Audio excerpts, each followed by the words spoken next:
The world was caught off guard when Jasmine Crockett's office received a direct message. From Ouagadougou. It didn't come through official channels, and it wasn't polite either. It was bold, clear, and signed by Captain Ibrahim Traoré himself. He wasn't asking, he was demanding a live, uncensored international debate on Africa's future, true independence, or continued foreign control. At first, Crockett laughed and asked her aide, "Is this real?" As she held the envelope like it might blow up.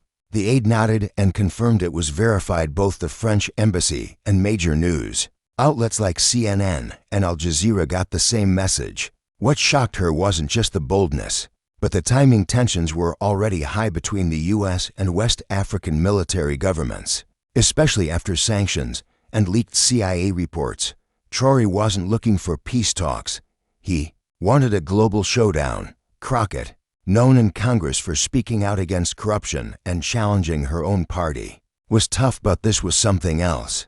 Traoré wasn't a politician. He was a revolutionary leading a country, and he knew how to shape public opinion. The invitation was simple: meet me in Accra. 1 hour. No moderators, live cameras, speak for your people. The White House didn't want her to go, and the State Department called it dangerous, but that only fired her up.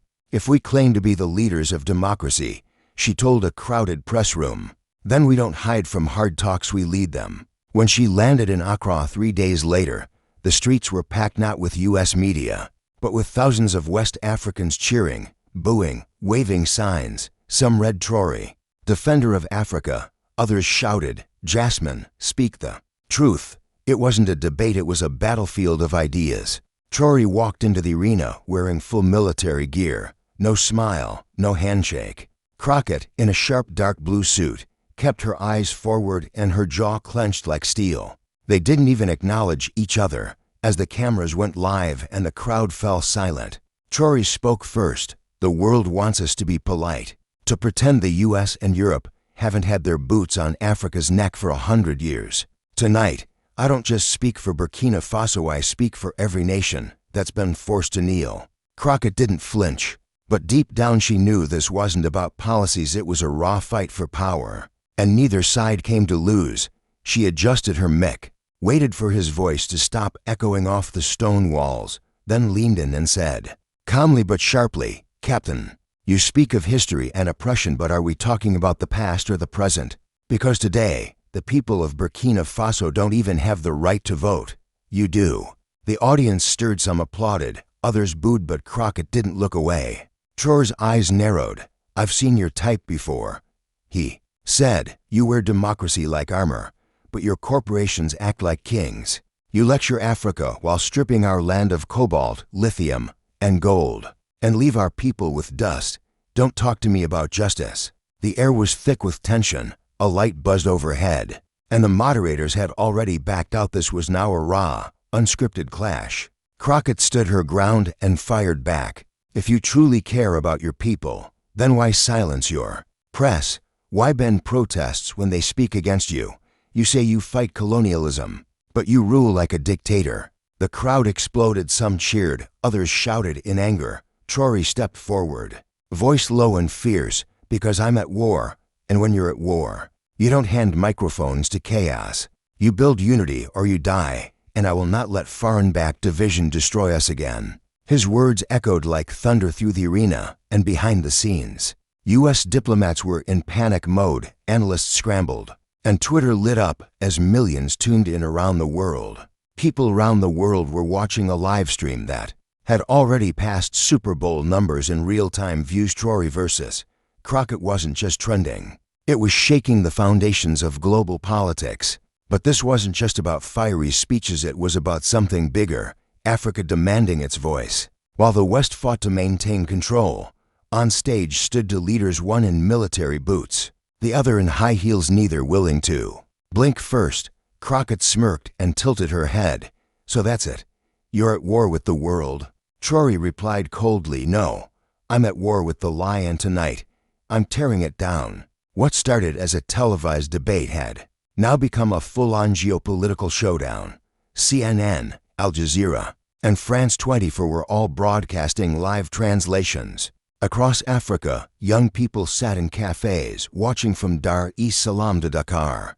In Paris and Atlanta, protests were breaking out, some waving Pan-African flags, others calling Traoré a dangerous populist. But inside that room, something critical was unfolding. Behind Crockett's podium, her communications chief slipped her a note. "We got it. Leak confirmed. Run it." She didn't glance at it, not yet. Timing was everything. She'd come prepared for Traoré's passion, his anger, his history, but now she was ready to hit back. As Traoré was in the middle of accusing the West of using aid as a weapon, Crockett calmly raised her hand. "Captain," she interrupted, "before you go further, I think the world deserves more than slogans, it deserves receipts." The room went still. "I have documentation," she said, holding up the paper, "proving that just 3 months ago, you met secretly with Wagner Group operatives. You arranged arms shipments, didn't you? While condemning Western influence on stage, you were making backroom deals." The room gasped. Cameras flashed, but Traoré didn't flinch. "Is this the part," he said slowly, "where the Empire calls me a hypocrite because I refuse to die unarmed?" Crockett pushed forward. "You accuse us of control, yet you're aligning with foreign powers who don't care about African freedom either. So tell me, what's the difference? One hand on your throat or one in your back pocket?" The silence that followed was suffocating. Then Traoré laughed, not kindly or nervously, but with a deep, cold echo that filled the chamber. There was a weight in Traoré's voice, the calm of someone who had already accepted the cost. "You want to expose me," he said. "Good. Expose the battlefield. Show the world how small nations are forced to choose between colonizers and mercenaries and still end up standing alone." For a moment, Crockett hesitated. The leak had put Traoré on the spot, but it also revealed something deeper. He wasn't playing by the usual rules. He didn't fear being exposed.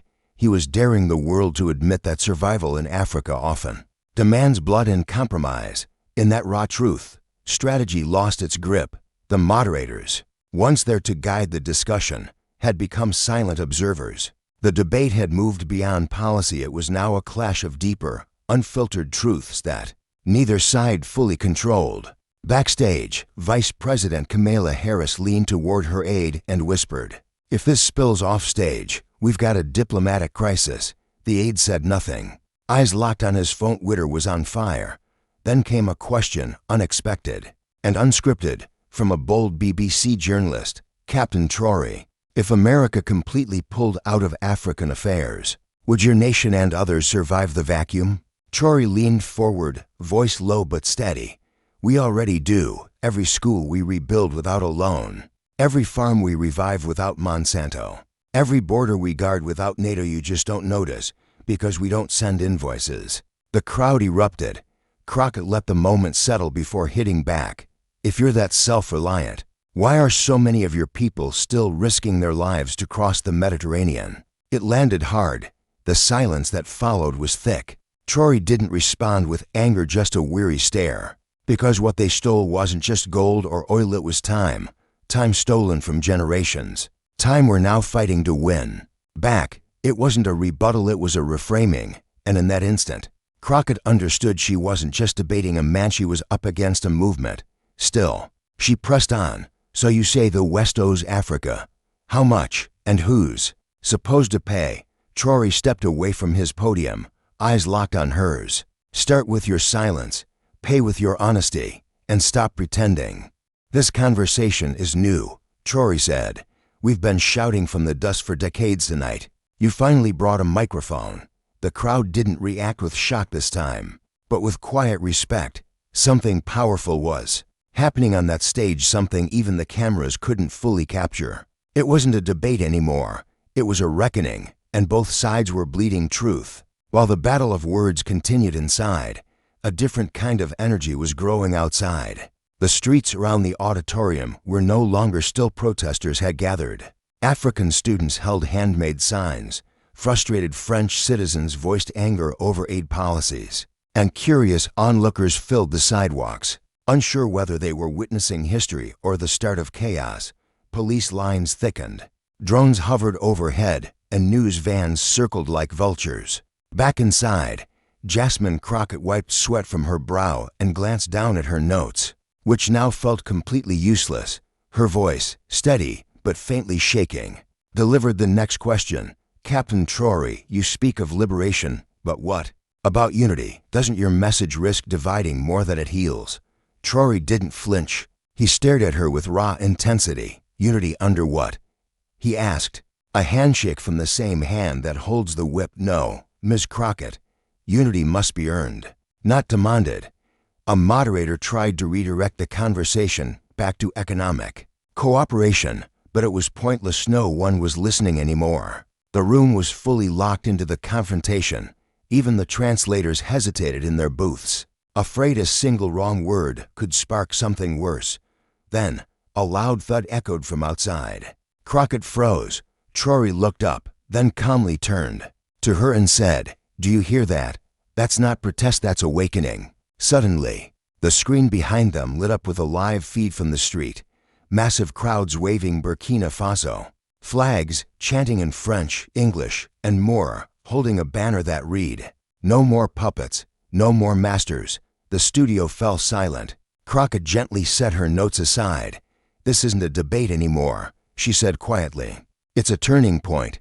Traoré nodded slowly and said, "I didn't come here to win an argument. I came so the world could finally hear us, unfiltered." Outside, the chants grew louder. Inside, the air was thick with tension and something bigger than words change. CNN cut to commercial, but BBC kept the feed live, and Al Jazeera zoomed in as social media erupted. Within minutes, clips from the Traoré-Crockett debate flooded every platform. But one moment stood out above the rest. Traoré leaning into the mic, eyes locked on the camera, declaring, "Africa is not your testing ground, it's not your laboratory, and it sure as hell isn't your property." That soundbite went viral in the US. Late-night hosts tried to spin it into jokes, but couldn't land them in Paris. Protests doubled in size, and in Ghana, billboards with Traoré's face appeared overnight with a single line, "We speak for ourselves now." But not everyone was celebrating. In Washington, Jasmine Crockett returned to her hotel suite to find her security detail doubled, and her inbox overflowing, half threats, half praise. The State Department was unsettled, and lobbyists weren't happy either. Meanwhile, Traoré stayed in a modest embassy residence surrounded by young Pan-African thinkers and a few exiled revolutionaries. Over a simple dinner, they replayed the debate not as entertainment, but as a strategic breakthrough. "You didn't blink once," a journalist from Burkina Faso whispered. "I couldn't afford to," Traoré replied. By morning, newspapers across the globe carried some version of the same headline. The debate that changed everything. Analysts discussed ideology, geopolitics, and influence, but something deeper had shifted.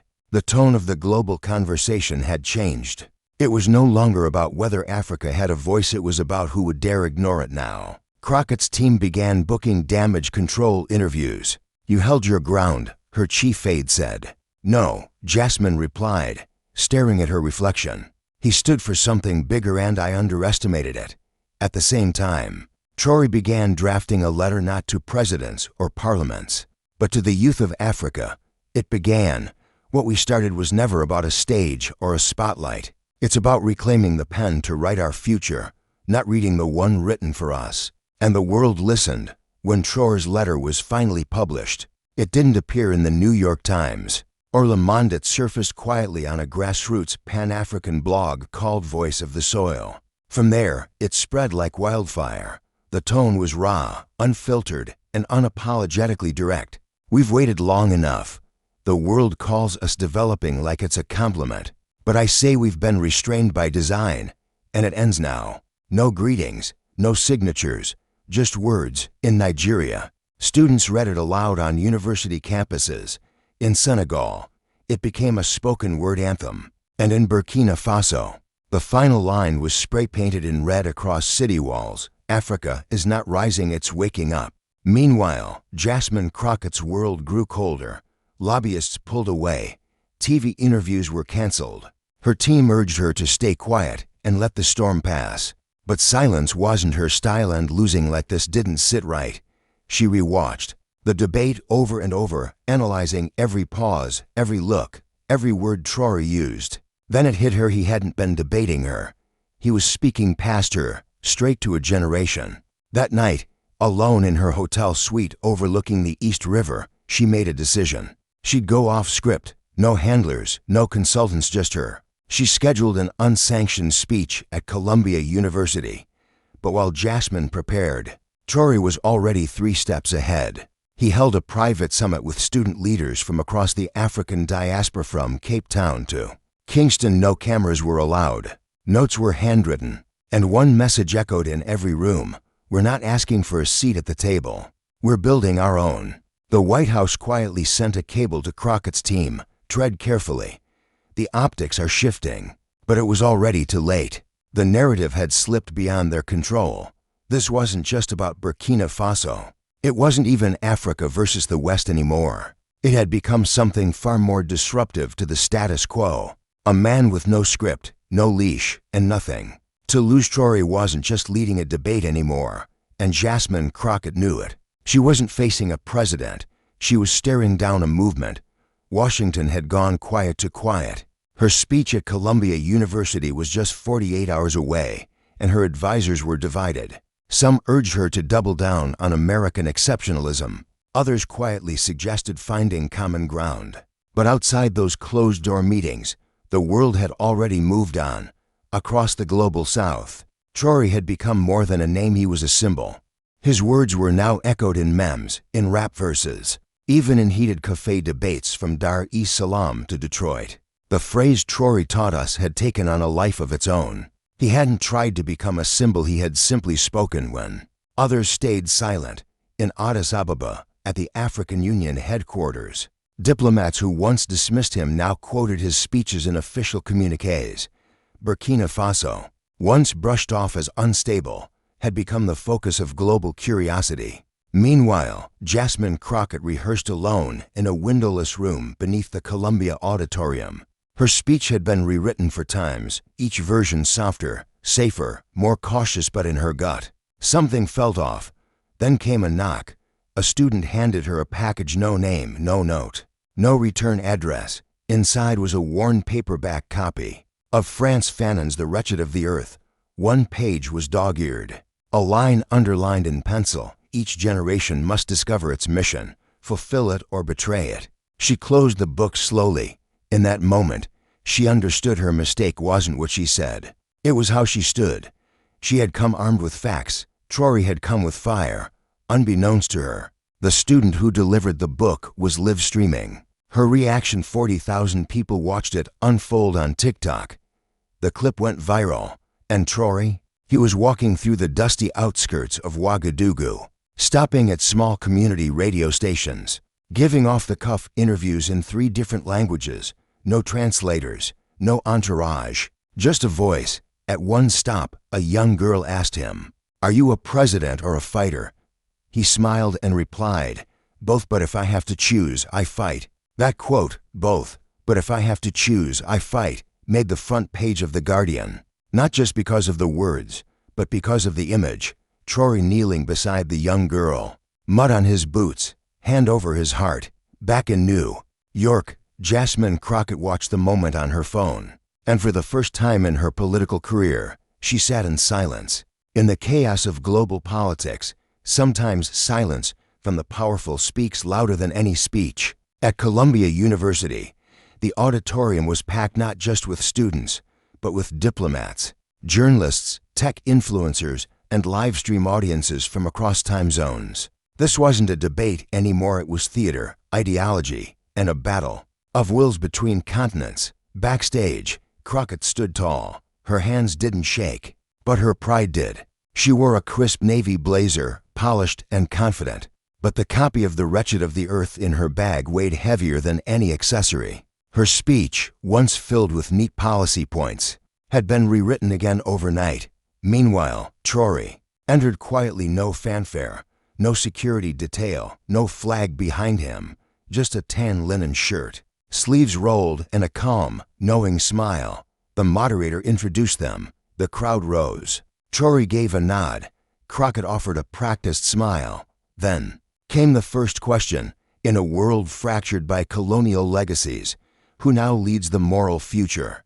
Crockett adjusted her mic. The United States has long led the world, she began, not just in power, but in principle through our alliances, our institutions. But Traoré leaned in and calmly said just 5 words.